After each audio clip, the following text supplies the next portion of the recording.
So Chris, every time I'm like on social media and, no matter how much I try to keep like a positive mind, I'm always seeing like, other dudes like, flashing their fancy cars and, they got everything, right? It looks like they have their life just like put together. It just like happened overnight, or it's just, I don't know. Let's talk about like the dangers of like comparing yourselves to others and, why we should avoid that at all costs. And Why are you going to compare yourself to other people? Are you competing against everybody else in the industry, or are you more competing against yourself? And look, that's what gets some people excited. I've known you for a while, you know me for a while. We're not really flashy, are we? no. We like nice stuff, but we're not flashy. Mhm. And at the end of the day, what do people put on social media? All the cool stuff that what they think everybody else wants to see. It's clickbait. I don't put a ton of my personal life on social media, but I put ample amounts of all of my business stuff on social media. I show people the side of me that I want them to see. Those people posting that stuff, that's what they want other people to see. For me personally, it's kind of like, why do I care? Now, I'm a Mhm. lot older now, and yeah, I used to have plenty of that. Like, oh man, I want that. You look at a lot of these, big time influencers that are super successful, not taking anything away from them. But if they're selling a course or they're trying to get you to join their webinar, they're doing boats, they're doing cars, helicopters. Hey, if you join this course, you can be like us and ride around in these cars and boats. And awesome. It's a great hook for plenty of people. I mean, I'm probably going to age myself here a little bit, but MTV, when they actually put music videos on, Mhm. what's all of the stuff on the music videos? Flashy, predominantly, different genres, whatever. But it's flashy because that's what draws eyes in. You know, Going back to what I was saying earlier between my business and my personal stuff, you know, do I have hard days? All the time. At least a handful of times during the week, but I'm not posting that stuff because that's me, that's private, that's my own thing. Those are the battles that I'm going through day to day. I don't need to air my dirty laundry on social media. Plenty of people do. Okay, that's them. I'm not hating on them. It's just not me. So what you're saying is what we see on social media doesn't necessarily mean what is happening in real life, right? We tend to like highlight real, the shiny stuff, the stuff that catches attention. And we as consumers and, viewers of social media, we tend to kind of like fall into that trap of, the grass is greener on the other side. When we You know forget why that is? why, You know why it's greener on the other side? Because it's why. full of fertilizer. Mm, The grass is mm, the grass is greener where you water it. that's Now, true. think about it like this, and I had somebody ask me this a month or two ago. It was like, hey, you look like you're killing it on social media. You're always winning, and that's what I'm putting out. That's what I want people to see. I also put up my failures up there because I fail every single day at something. It's not that I'm so amazing that I win at everything. I did a podcast with this guy a couple months ago. He was like, yeah, so he's like, I look at it as too stupid to fail, too stupid to quit. Yeah, I have a beautiful wife and five amazing kids. That's what I do all of this for. Yeah, I'm enjoying the heck out of the ride. No different than you are. You got a big family. We're doing Hmm. this yeah, we enjoy it, but we're doing it for them. So if I put all of my life on social media, one, it probably wouldn't be that interesting, but two, I probably wouldn't get half of the, hey, you're killing it. And yeah, is that an ego boost? Of course it is. It's more of the, I'm not going to air my dirty laundry on social media. One, I don't care. Two, it's nobody else's business, Right. So if that's what makes people happy, great. What makes me happy is grinding, putting my family first and trying to build something that is bigger than myself. Because at That's the end of the true. day, I'm not going to be here forever. I am human. And everything that I'm trying to build is to make my kids' life better, which just kind of falls into the quote, if you are not making somebody else's life better, you're wasting your time, Well, you know? putting that into a different perspective, right? We are seeing on social media the highlight reels, right? But we don't really see what it took to get that highlight reel.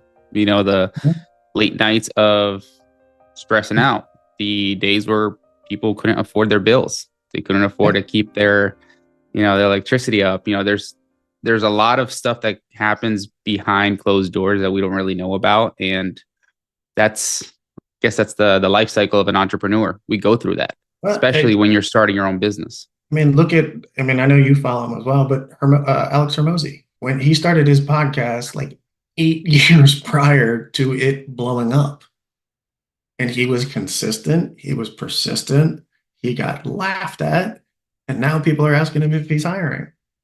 Hmm. So, yeah, it sucks plenty of the times, and there's plenty of times that you don't want to do it, and there's plenty of times that you're going to fall on your face. I mean, a lot of my fall on my face stories, Hmm. and as long as the wins prevail and you can get back up and dust yourself off and then fall on your face again and get back up and dust and keep going, those are the people that win. It's not the ones, yeah, everything's hard. In the same breath, everything's easy because everything on the backside is easy. Once you get through something, looking back at it and be like, oh, yeah, that was miserable, but it wasn't that bad. And now you just built up your mental toughness, physical toughness, whatever the case may be, to go tackle the next thing and Mm. take your learning lessons from prior and carry them into the next whatever it is that you're doing. And you Mm. got this. So let's talk about like discouragement, right? And especially in the entrepreneur's lifestyle, we have days, there's highs and lows throughout our day, and a lot of times in the same day. Like we have days where we feel like everything is going well, and then all of a sudden something just like smacks us and stops us, and we just feel like that's it. No matter what I do, it just is not going well. Maybe I should do something else. Maybe this business and or this choice of career isn't for me. Like, how do we combat that, man? How do we get rid of that mental hurdle that keeps stopping us? And it happens on a daily basis, I feel. It does. I mean, I'm going to relate that to the Tampa deal that I just got out of. That honestly, thanks to a lot of your help, um, kind of helped me get that mental toughness to just keep going. That deal took me 15 months to get out of. That deal was facing foreclosure. It was a sub two deal. It got called. Things weren't handled properly. It could have been solved within Mm. 30, 60 days. Things just weren't done. And that goes Yeah. to, partnerships. They can start out amazing and they can go to crap in the middle of it Hmm. or the end of it, or they can start as crap and end up great. And I've been part of both scenarios. But on that one, like I was ready to just throw my hands up and walk away from it. And I'm like, well, I'll never see that, you know, that investment back again. I'll never see that capital back again. And 2 days before the foreclosure auction, it finally got closed and I got my money out of the deal. It's super easy to get into a bad deal, but really hard to get out of one. Yeah. It's about how well you respond to that situation. It's there for a reason. I think It's that, there to stop us so we can reevaluate, hey, how are we going to properly move forward with this situation? mhm. But most people, and this is going to lead into like the shiny object syndrome, right? When something goes wrong, they end up, you know what, this isn't for me. Let me try something else. Let me look at another business to get into. Wholesaling isn't working. You know what? It's just not for me. I gave it a good round. Let me try EMD lending or transactional funding. And Hermosi, you just mentioned him earlier. He calls it the woman in the red dress. Yeah. right? We Mm. our emotion Perfect level is analogy. up here, and then something stops us, and then we start getting discouraged, and we go and figure out something else to do. We see the woman in the red dress, right? We see, oh, you know what? Let me try transactional funding. Oh, you know what? Mobile homes. Let me look, syndications, and then your emotion level goes back up. You find out that that woman in the red dress, has crabs, has 15 baby daddies, and it's just, 35 personalities. And then again, the hurdle, the thing that stops you, the thing that you're Mm-hmm. supposed to overcome, then you start losing focus and you look at another shiny object, another woman in the red dress, like Hermosi says. And Mm-hmm. what is the best way to shift that?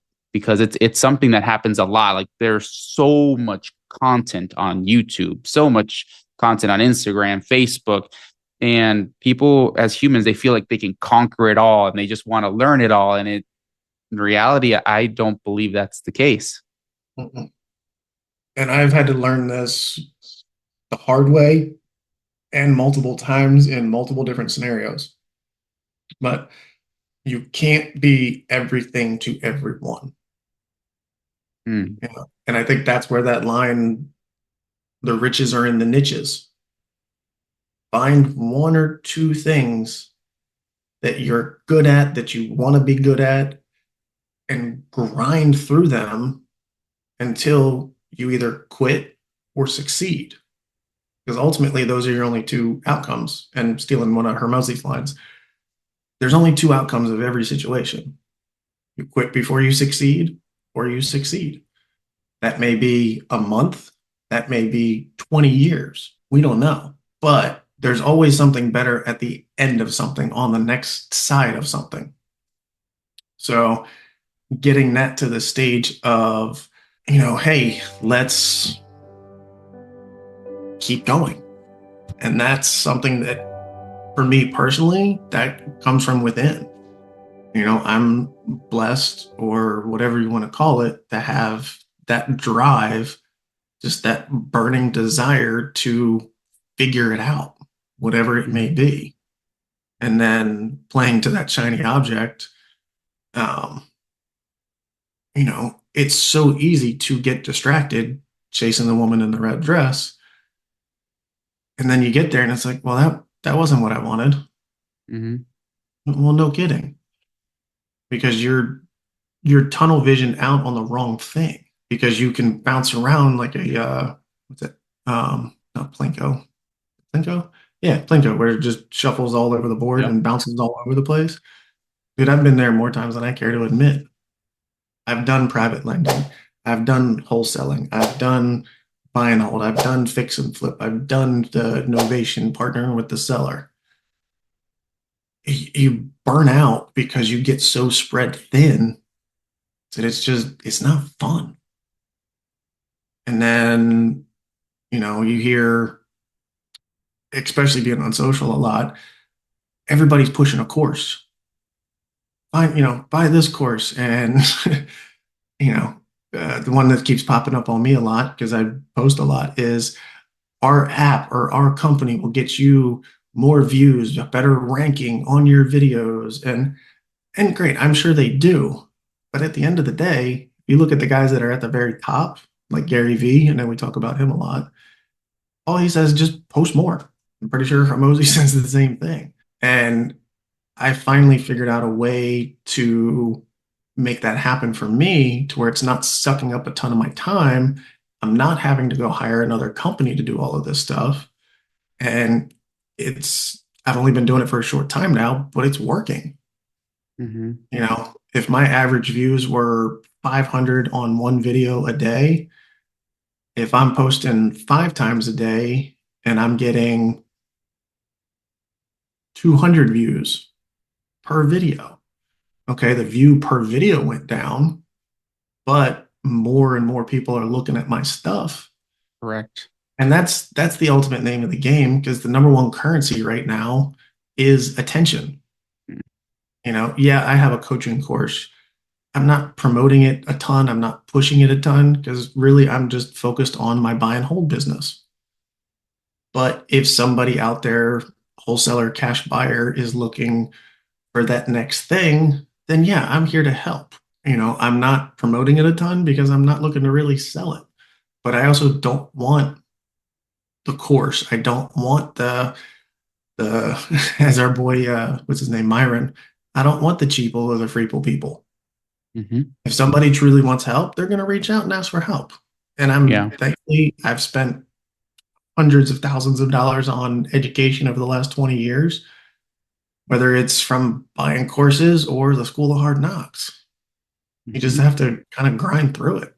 And if you have that no quit in you, then you'll figure it out. The time frame on that, as you know, changes. And then there's always going to be distractions. And you can push through those distractions, then you're good. Number one currency right now is attention. That is a writer downer. Yeah. But here's the thing, being an introvert and being shy to expose myself to people, like, what are people going to think if I start posting stuff? I have a W-2 right now. What are people going to think about what I'm doing? Or like, how do I just like get rid of that kind of like thing that's stopping me? Because I'm not one of those people that wants to expose himself through the interwebs. And like, what do I do there? I caught an interview many, many years ago with Lady Gaga. She puts out so much of her show personality. In our case, that would be comparative to the business, that she keeps her personal out of everything and nobody looks at it. Gary Vee, never once has he done any social media, anything about his family or his kids. He talks about them, yes, but he doesn't put them in videos. He doesn't show them. That's his choice. On the flip side of that, our boy Pace, he puts his family in everything. That's what fits him. So figure out what you're comfortable with and do that. And if you're worried about what somebody else thinks, then you're not gonna push through it. And that, I mean, that's a hurdle that we all have to get over. I certainly did. I've just been putting out content for almost 5 years now. And thankfully it's gotten better over time. And the early stuff, it's gonna be bad. As you know, I just started a podcast where I'm breaking down cash and creative. I've gone through and rewatched those episodes. I've reshot them a few times. They're horrible. They're cringy. Like when Oh you my when you first God, start dude, your they're first. I so remember my bad. first video. So They're cringy. so bad. But you just have to laugh at yourself. Other people are going to laugh at you no matter Yeah, what you're doing. But you know who's never going to laugh at you? Is somebody either at your level or above your level. Why are they not going to do that? because they understand what it takes to start and understand what it takes to grow, and that's part of the Yeah. process. And that's what holds back people. They're scared to do that initial podcast, start creating content. I mean, the Yeah. thing is, there's so much content out there. So why not just have your market share? Be part of that market share. Take some of that Exactly. back and start gathering some attention, because it's either you're going to get better at speaking, better at presenting yourself, better at analyzing and showing people what you can provide, what value you provide to the marketplace, or you're Right. going to end up sticking to funding someone else's dream, companies that are doing the lead generation, companies that are doing the you said the views, increasing the views. And but at the end of the day, it's about becoming better, becoming the person, doing the thing. And your first videos are not going to be great. They're not. And yeah, Yeah. I try not to look at my first videos, but Yeah, I've gone back and reviewed them. And I'm like, well, I messed that up. I messed that up. On the first couple, like I went in and like put in some text and was like, hey, sorry, I forgot to do blah, blah, blah, or whatever on the analysis. And after like the third one, I'm like, just let it ride. Because I look at that now as if I can get somebody to watch it and they're going to comment, hey, you're an idiot because you forgot this, awesome. That tells me two things. Someone's watching it and someone cared enough that they put a comment on. That just told the algorithms that, hey, watch this guy's stuff. yep. So they're coming in negative, and I just kind of roll it around into a positive. Nobody's going to give you the credit that you want, that you think you deserve. We're not special. Right.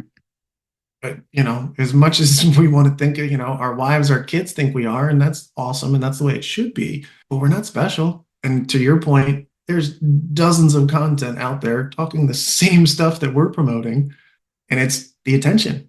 Mm. So, what's the old saying? Something along the lines of any publicity is good publicity, or something to that effect. If someone's going on commenting, hey, you're an idiot. Hey, you look stupid. Okay, great. Thank you. Somebody's watching it. They don't like it, but somebody's watching it. Okay. And on the flip of that, I call them keyboard warriors. Are they doing it? Are they putting themselves out there? Or are they just commenting on people's stuff that they're too scared to try to try something themselves? Right.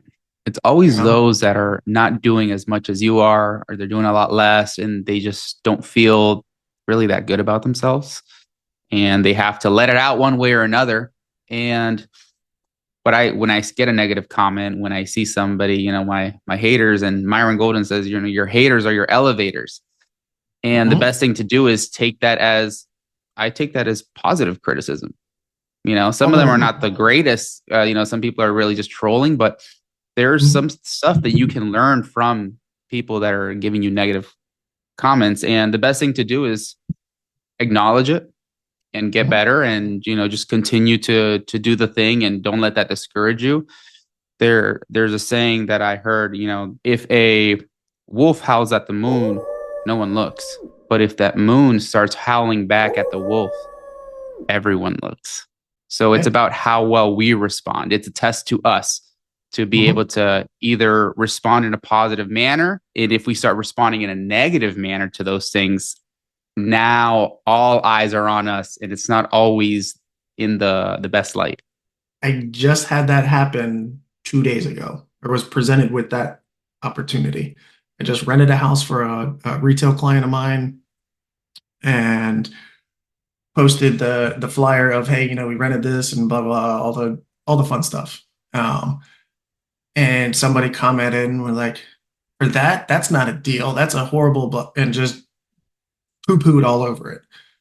I was like, well, the owner reduced the price a significant amount from market value because of condition. Comments back, blah, blah, blah. Nothing positive. Obviously had the two options. I can stand and fight, and then I'm the moon howling back. Why do I want to do that? One, I don't care. I don't know that person from the next person that I don't know. So I just commented back, hey, I really appreciate your opinion. Silenced. Not another word. And now they're the person that is flagrant, and then there's me, the businessman. Hey, thank you. I appreciate your time. My opinion of them doesn't matter either. No different than their opinion of me doesn't matter. The opinion in that scenario, the opinion that matters is my client. I got that house rented in under 30 days in a market right now that a lot of rentals are taking 60 to 90 days. I've seen some even offering 4 months for free on a 12-month lease. Are their prices way too high? Is the market that bad? I think everybody's just kind of in a holding pattern right now, trying to figure out what the heck is going to shake out. Yeah, that's You know, true. we're still in Q1, and without getting political, every time there's an administration change, there's a lot of changes. Yeah, I think there's a lot more and faster changes happening right now with the current administration, but there's always change. And the first quarter after, I think every change in administration, things change drastically. Because also in history, I believe, don't quote me on this, but there's never been an R to an R or a D to a D. It's always flip-flopped. Unless it's the Well, same person staying, there's never been an R to R or a D to D. So every 4 to 8 years, stuff's changing. right. Mm. We just have to adapt to those changes or put on our big boy, big girl panties and go to work Hmm. and grind through Yeah. it and figure it out because I don't care who's in charge of the government. we still have to go out and do it ourselves every day. Nobody's coming with a handout. Nobody's coming to save anything. You got to get out there and do it yourself. Yeah, do it yourself, adapt to change, get better as you go, become the person. And you know that. Yeah, dude, you're a living example of that. And I know on our weekly calls, you're always like, hey, well, I want to be here, but I feel like I'm here, or I want to be up here. Yeah, we all want to be up here. We just haven't closed that gap yet. We're getting, chipping away at it every day, but we want that fast track. Right. There is no such thing as a fast track. It's just putting the work in. We're getting 1% better every day. Yeah, that's really it. Love that Man, book. You made it this far, then you found some value in that. So I am very happy about that. All of this just came from one of my weekly meetings, coaching sessions, whatever you want to call it, with Jay. He and I started this many, many months ago, and we help each other out a ton. He's one of the greatest human beings I've ever met. If you're looking for coaching, mentoring, stuff like that, check him out, thejmora.com. If you want to talk to me, if you want to talk about creative, if you're a wholesaler struggling and looking to convert some of your trash deals into creative closed deals that actually put money in your bank, go to my website. It should be right here, christhompsonteam.com. You can book a 15-minute call. You can book a creative deal analysis. If you want to JV with me, you can do it there as well. You know what? My buy box is on there too. You can even sell me a deal. I'm always looking for good stuff to buy. Thanks for tuning in. I'm in the corner barn. We'll catch you next time.